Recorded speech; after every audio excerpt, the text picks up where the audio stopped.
하나님 말씀 함께 보시겠습니다. 스바냐 1장 7절부터 13절까지, 그리고 3장 9절부터 17절까지입니다.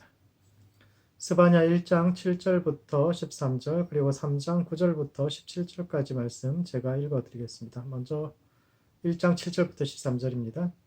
주 여호와 앞에서 잠잠할지어다. 이는 여호와의 날이 가까웠으므로 여호와께서 희생을 준비하고 그가 청할 자들을 구별하셨음이니라. 여호와의 희생의 날에 내가 방백들과 왕자들과 이방인의 옷을 입은 자들을 벌할 것이며 그날에 문턱을 뛰어넘어서 포악과 거짓을 자기 주인의 집에 채운 자들을 내가 벌하리라. 나 여호와가 말하노라. 그날에 어문에서는 부르짖는 소리가 제2구역에서는 울음소리가 작은 산들에서는 무너지는 소리가 일어나리라. 막대서 주민들아 너희는 슬피 울라. 가나안 백성이 다 패망하고 은을 거래하는 자들이 끊어졌음이라. 그때 내가 예루살렘에서 찌꺼기같이 가라앉아서 마음속에 스스로 이르기를 여호와께서는 복도 내리지 아니하시며 화도 내리지 아니하시리라 하는 자를 등불로 두루 찾아 벌하리니 그들의 재물이 노략되어 그들의 집이 황폐할 것이라. 그들이 집을 건축하나 거기에 살지 못하며 포도원을 가꾸나 그 포도주를 마시지 못하리라. 아멘. 3장 9절부터 17절까지 말씀도 읽어드리겠습니다. 그때 내가 여러 백성의 입술을 깨끗하게 하여 그들이 다 여호와의 이름을 부르며 한 가지로 나를 섬기게 하리니 내게 구하는 백성들 곧 내가 흩은 자의 딸이 구스강 건너편에서부터 예물을 가지고 와서 내게 바칠지라. 그날에 내가 내게 범죄한 모든 행위로 말미암아 수치를 당하지 아니할 것은 그때 내가 내 가운데서 교만하여 자랑하는 자들을 제거하여 내가 나의 성산에서 다시는 교만하지 않게 할 것임이라. 내가 곤고하고 가난한 백성을 내 가운데 남겨두리니 그들이 여호와의 이름을 의탁하여 보호를 받을지라. 이스라엘의 남은 자는 악을 행하지 아니하며 거짓을 말하지 아니하며 입에 거짓된 혀가 없으며 먹고 누울지라도 그들을 두렵게 할 자가 없으리라. 시온에 따라 노래할지어다. 이스라엘아 기쁘게 부를지어다. 예루살렘 따라 전심으로 기뻐하며 즐거워할지어다. 여호와가 내 형벌을 제거하였고 내 원수를 쫓아내었으며 이스라엘 왕 여호와께서 내 가운데 계시니 내가 다시는 화를 당할까 두려워하지 아니할 것이라. 그날에 사람이 예루살렘에 이르기를 두려워하지 말라. 시온아 내 손을 떨어뜨리지 말라. 너의 하나님 여호와가 너의 가운데 계시니 그는 구원을 베푸실 전능자이시라. 그가 너로 말미암아 기쁨을 이기지 못하시며 너를 잠잠히 사랑하시며 너로 말미암아 즐거이 부르며 기뻐하시리라 하리라. 아멘. 교회력으로 추수감사절 다음 날부터 성탄절까지를 대임절이라고 합니다. 하나님께서 기다리는, 임재를 기다리는 절기라는 뜻이죠. 하나님께서 이 땅에 오시기를 기다리는 시간이라는 뜻입니다. 사람들은 오래전부터 하나님께서 언젠가 이 땅에 오실 그날을 기다려왔는데 그들은 무엇을 기다려왔고 성경은 그 기다림에 대해 무엇이라고 이야기하고 있을까요? 구약에서는 하나님께서 오시는 날을 여호와의 날이라고 했는데 그 여호와의 날에 대해 가장 체계적으로 정리한 인물이 스바냐입니다. 스바냐가 기다린 그날이 오늘을 살아가는 우리의 삶과 신앙에 던지는 의미가 무엇인지에 대해 함께 생각해보는 시간을 갖도록 하겠습니다. 첫 번째, 여호와의 날은 구원의 날인 동시에 심판의 날입니다. 1장 12절에서 스바냐는 하나님은 등불을 켜고 예루살렘의 찌꺼기처럼 가라앉아 있는 자들, 즉 마음속으로 하나님은 복도 내리지 않고 화도 내리지 않는다고 주장하는 이들을 찾아 그들에게 여호와의 날을 선포하신다고 말씀하시는데 이는 첫 번째 공동체를 썩게 하는 암적인 요소들을 주의해야 합니다. 그리스 철학자 디오게네스는 밝은 대낮에 등불을 들고 사람을 찾아다닌 이야기로 아주 유명한 사람입니다. 밝은 대낮에 철학자가 등불을 켜고 열심히 뭔가를 찾고 있으니까 사람들이 와서 도대체 당신은 무엇을 찾고 있습니까? 물어보니까 그 사람이 하는 말이 내가 정직한 사람을 찾는데 아무리 찾아도 보이지 않는다고 답했는데 이와 같이 하나님도 사람을 찾는 분으로 성경의 스바냐서에 기록되어 있습니다. 그렇다면 하나님께서 찾으시는 사람은 어떤 사람일까요? 스바냐는 찌꺼기같이 가라앉아 있는 사람을 찾는다고 하는데 이 원문을 좀 더 직역해 보면 찌꺼기 위에 늘러붙어 있는 자들이라고 표현되어 있는데 이것은 포도주 생산에서 가져온 비유입니다. 포도주는 수확한 포도를 커다란 틀 속에 넣고 밟아서 깬 후에 부대나 나무통 혹은 항아리에 담습니다. 그리고 한 40일 정도 발효를 시킨 후에 다시 다른 항아리나 부대에 담는데 그때 그동안 걸쭉하게 가라앉아 있는 그 찌꺼기들을 걸러냅니다. 그때 그 찌꺼기들을 얼마나 잘 걸러내느냐에 따라서 고급 포도주가 되느냐 아니냐가 판가름 나는데 포도주 아래 가라앉아서 보이지 않는 곳에서 포도주를 망치는 찌꺼기 같은 이들이 있다고 이야기하는 겁니다. 말과 행동이 다른 사람들, 보이지 않는 곳에서. 많은 사람들이 보는 앞에서는 신실한 사람인 것처럼 행동하지만 남들이 보지 않는 곳에서 전혀 다른 모습을 보이는 그런 사람들이 찌꺼기 같은 자들이고 하나님은 그런 자들을 찾아 심판하신다고 이야기합니다. 그들은 여호와는 선도 악도 행하지 않는다는 말을 자주 하는데 이것은 하나님의 존재를 부인한다기보다 신은 존재하지만 인간의 삶이나 역사 자체에 실제로 개입하거나 간섭하지는 않는다고 생각하는 한마디로 말하면 하늘 두려운 줄 모르는 그런 사람들인데 그런 이들이 늘 세상의 문제를 일으켜 왔지. 스바냐가 살았던 시대에도 그런 사람들이 많았습니다. 스바냐는 히스기야 왕의 현손, 즉 왕족으로서 므낫세 왕부터 요시야 시대까지 활동했던 인물인데 그가 살았던 시대는 모든 것이 혼란스러운 시대였습니다. 므낫세는 50년이 넘는 긴 세월 동안 유다 왕들 중에 가장 오랜 세월을 다스린 왕이었지만 그 기간 내에 자이반 타이반으로 당시의 강대국이었던 아시리아의 신하, 봉신으로 살아야 했던 왕입니다. 이것은 몽고 제국의 부마국으로 살았던 고려 말기의 상황과 아주 비슷한 상황입니다. 고려 말기의 왕들은 모두 다 충자 돌림입니다. 충렬왕, 충선왕, 충숙왕, 충해왕 등 모두 충자, 충과 왕 그 사이에 어떤 한 글자만 채워넣는 식인데 여기서 충은 충성한다는 뜻이요. 그 충성의 대상은 바로 몽고 황제입니다. 당시에는 정동행성이란 몽고의 관청이 대도시마다 세워졌고 다루가치라는 몽고의 행정관이 상주하면서 책임은 지지 않으면서 사사건건 이거 이렇게 해봐라 이거 저거 저렇게 해봐라 내정 간섭을 하고 그래서 잘 되면 자기 덕이고 못 되면은 고려가 잘못한 그런 거라고 이야기를 했죠. 그들의 비위를 거슬렀다가는 왕도 폐위될 수 있으니까 심지어는 왕과 세자가 아버지와 아들이 각기 황제에게 몽고 황제에게 사진을 보내서 서로 자기에게 힘을 실어달라고 그러던 아주 혼란하던 시대입니다. 고려 말 공민왕이 처음으로 충자를 떼고 공자를 써서 백성을 공경하는 왕이라고 스스로 이름을 그렇게 붙인 것은 더 이상 몽고의 눈치를 보지 않고 백성을 보고 가겠다는 자주적 정치 노선을 선언한 것이요. 이스라엘에서는 요시야가 그런 왕입니다. 므낫세부터 시작되어 가지고 아시리아 정책을 폐기하고 우리 자체적으로 하나님을 경외하는 백성으로 돌아가야 한다고 주장했던 사람이 요시야고 그 요시야의 개혁을 준비했던 사람, 요시야의 사상적 배경이 되어줬던 사람이 바로 스바냐입니다. 므낫세 시대 유대 지도자들은 아시리아의 제의와 관습을 앞장서서 받아들였습니다. 그들은 어쩔 수 없이 강대국을 섬긴 게 아니라 자발적으로 아시리아를 그걸 전부 다 받아들였죠. 그들은 아시리아의 것은 무조건 선진국이라고 선진적인 것이라고 그렇게 해서 받아들였는데 특히 천문학과 점술에 매달렸습니다. 그들은 천문학과 점술이 고도의 학문성을 지니고 있으며 합리적이고 이성적인 세계관을 반영하는 아시리아의 힘의 원천이라고 생각해서 이를 유대에 들여오기 위해서 장려했고 그래서 제의적인 매춘 의식까지도 묵인하기도 합니다. 그 당시에 이스라엘을 제외한 다른 지역의 가나안이나 저 위쪽의 신앙이란 것이 그 예배 끝나고 나면 남녀가 뒤엉켜가지고 막 매춘을 하고 그렇게 땅이 비옥한 이런 얼토당토 않은 죄인데 그것까지 이스라엘에 받아들였지. 스스로에 대한 자부심을 잃어버리고 무조건적으로 이방의 것이란 다 좋은 것이라고 생각하고 자주권을 잃어버리고 외세에 의해 좌지우지 되던 시대에 하나님은 등불을 들고 찌꺼기같이 포도주 속에 감추어져 있는 썩은 부분을 찾아내시는 분이요. 그들을 심판하여 이스라엘을 새롭게 하시는 분이며 여호와의 날은 바로 그러한 정화의 날이 될 것임을 스바냐가 이야기하고 있습니다. 두 번째 이는 이스라엘의 심판은 예루살렘과 성전으로부터 시작되리라는 선언입니다. 전통적으로 여호와의 날은 구원의 날이었습니다. 사사기에 보면 수십 년간 외세에 고통당하던 이스라엘 백성들에게 사사를 보내시고 그들을 통해 단번에 문제를 해결해 주시고 구원해 주시는 장면을 우리는 자주 볼 수 있습니다.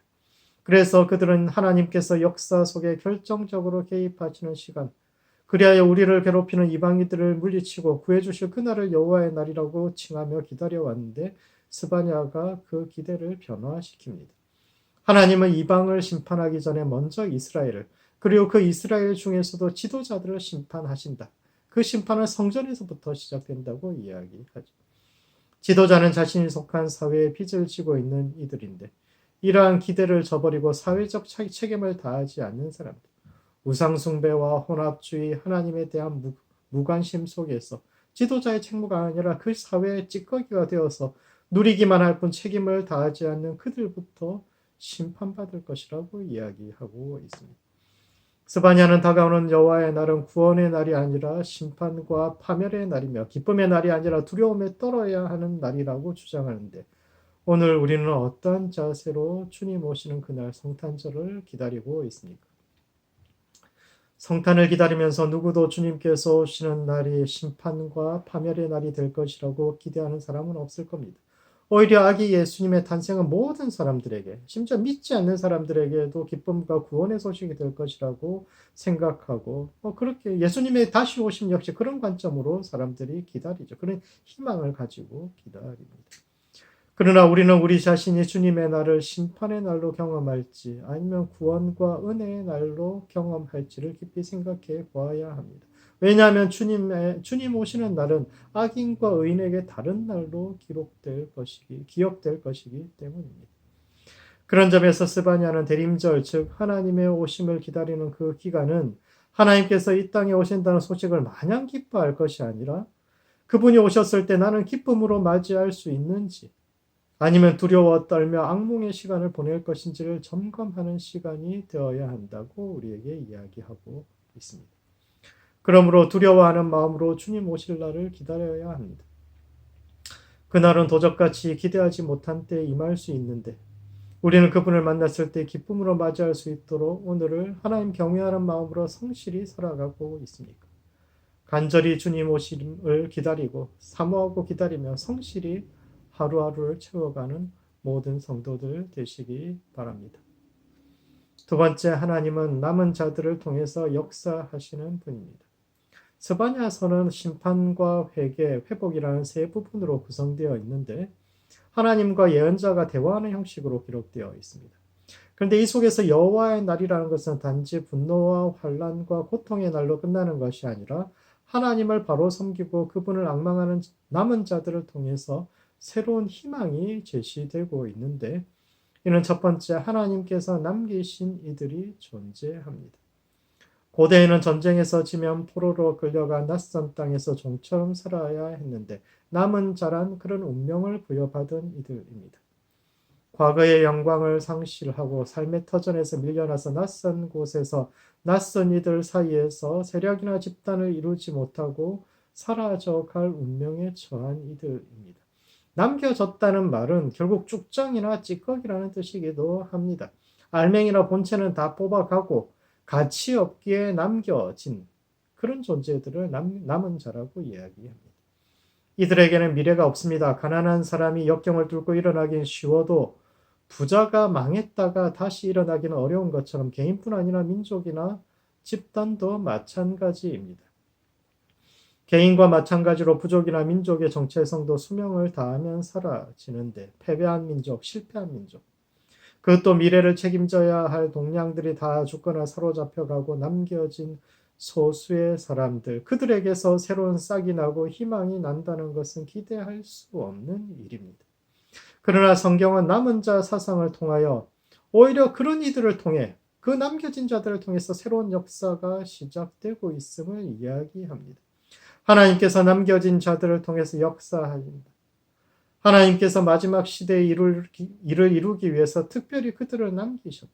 민족의 생명을 유지하고 회복하기 위해서 또 미래를 위한 연결고리의 역할을 하기 위해서 우리는 남겨졌다는 그 메시지가 그 시대 사람들에게는 삶의 이유가 되고 미래를 바라보게 하며 또 새로운 정체성과 새로운 길을 제시해 주었습니다. 같은 실패를 경험해도 어려움을 딛고 잿더미 속에서 꿋꿋이 일어나는 개인과 집단이 있는가 하면 흔적도 없이 사라지는 이들이 있는데 그것이 그 개인이나 민족의 저력을 보여주며 그런 점에서 이스라엘 민족은 저력 있는 민족이요 그 저력의 실체가 바로 남은 자 사상입니다. 우리가 잘못해서 하나님께서 잠시 회초리를 드셨지만 완전히 우리를 버리신 것은 아니다. 오히려 이 고난은 우리를 깨끗하게 하고 정결하게 하는 불이요. 이를 통해서 우리는 완전히 정화되어 새로운 시대의 새벽을 여는 자들이 될 것이라는 소명의식을 이 남은 자 사상이 그들에게 부여해 줍니다. 남은 자 사상을 가진 사람들은 현실을 보지 않았습니다. 알맹이는 모두 빠져나가고 죽정이만 남은 현실, 무언가를 시도해 보려고 해도 기술도 돈도 사람도 부족한 그 현실을 바라보지 않고 보이지 않는 세상 어둠 너머에서 다가오는 새로운 새벽을 바라보았습니다. 그들은 현실을 모르는 이상주의자로 살았고 타협하지 않는 이들로 살았습니다.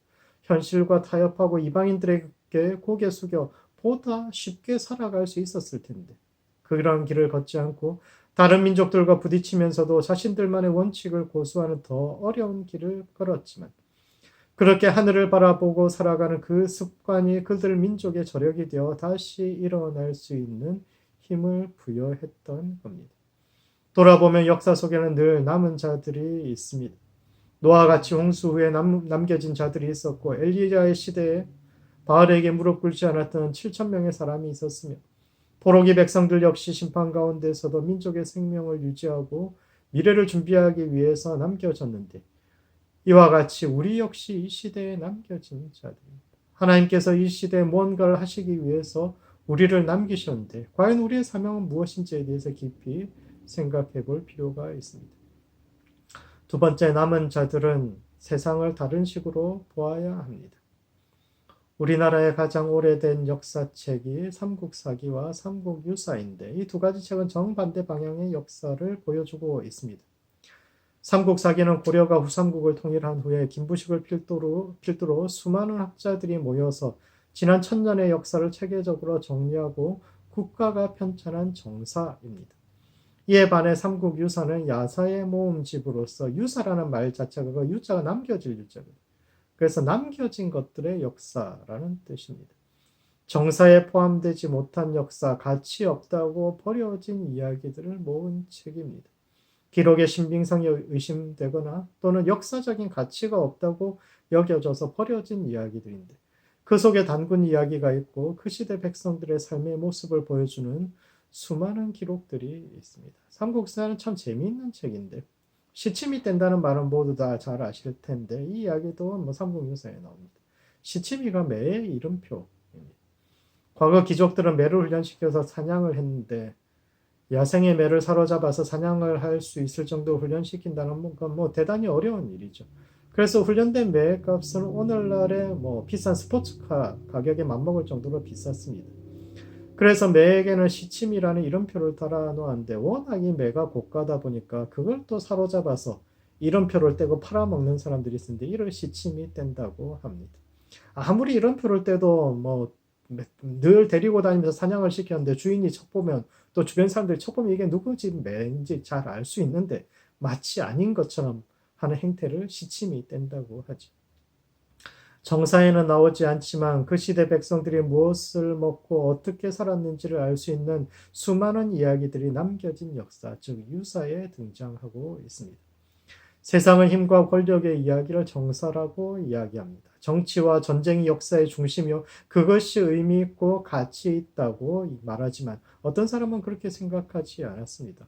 오히려 남겨진 역사들, 백성들의 삶의 모습이야말로 정말 전해져야 할 역사가 아닌가라는 생각을 했죠.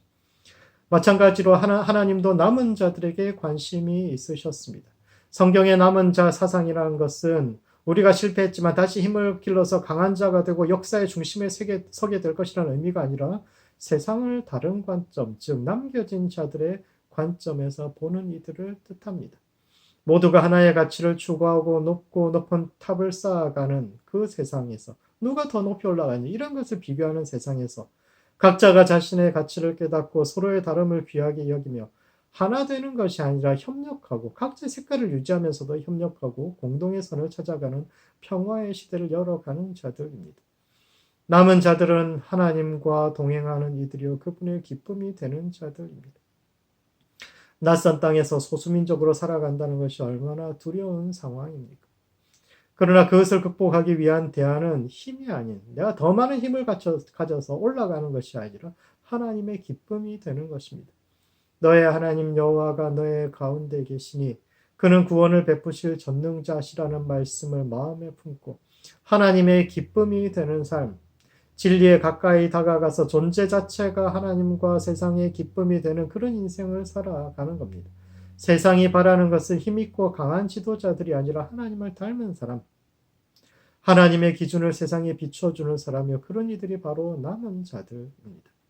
그러므로 이 시대의 남은 자가 되어야 합니다.